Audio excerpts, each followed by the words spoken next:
કચ્છ જિલ્લામાં આવેલા ગાંધીધામમાં યુવાન અને મુન્દ્રામાં બુજુર્ગ મુસ્લિમ પર હુમલાના બનાવો બન્યા, જેમાં મુસ્લિમ યુવા કોર કમિટી બંને જગ્યા પર પહોંચી આગેવાનોની સાથે રહી ફરિયાદ કરવામાં મદદ કરી। ગાંધીધામમાં એક મુસ્લિમ સમાજના વ્યક્તિ ઉપર 7 થી 8 લોકોએ પ્લાનિંગ સાથે અપહરણ કરી બંધી રાખી તેને માર મારવામાં આવ્યો હતો। આ બનાવ રાત્રે બન્યો, પણ પોલીસે ફરિયાદ ન નોંધતા લીલાવતી હોસ્પિટલમાં દાખલ કરાયેલ હતા। ભાગીની મુલાકાત લઈ અને ગાંધીધામ એ ડિવિઝનમાં બનાવ બાબતે પીઆઈ શ્રી સમક્ષ રજૂઆત કરી। બનાવની ગંભીરતા જોઈ ફરિયાદ નોંધવા સાથે આરોપીઓ ઉપર લગતી કલમો ઉમેરવા અને તાત્કાલિક આરોપીની ધરપકડ કરવા રજૂઆત કરાઈ।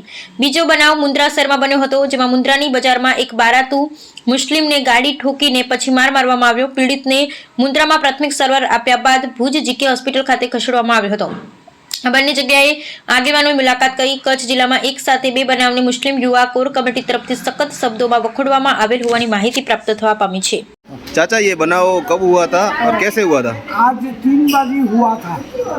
हम रास्ता में जाता और वो पीछे आके हमारा ठूक दिया होंडो लेके। हम चपट पड़ गया माटी में, यहाँ खून निकलाया, माथा फाट गया और जारी पकड़ा के हमारा 2-3 बक्सीन मारा इधर में, बक्सीन मारा। हम बोला हमारा, इसलिए हमारा लड़का आया, लड़का को मार दिया। हमारा बीबी सामने खड़ा, बीबी को धक्का मार दिया। लेडीज को के ऊपर भी हाथ उठाया है? हाँ। ऐसा हुआ बाबा, क्या करेगा, हम गरीब आदमी मांग के खाता है।